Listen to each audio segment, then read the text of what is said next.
Hello everybody, today I'll be showing you how to set up a touch table. First you have to open the back of the base.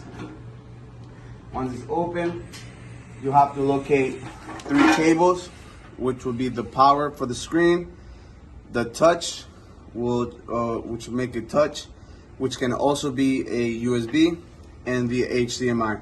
Once you have these 3 cables, you put them to the side.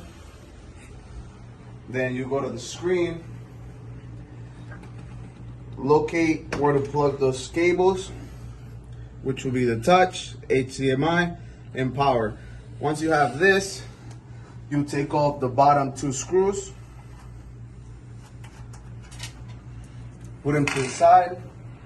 Then on the table, you put the top 2 inside those holes.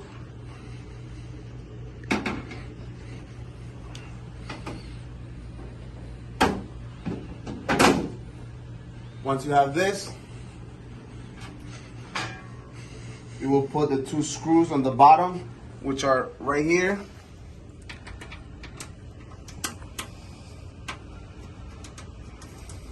And once you put both of them, you will put and locate the 3 cables into the screen.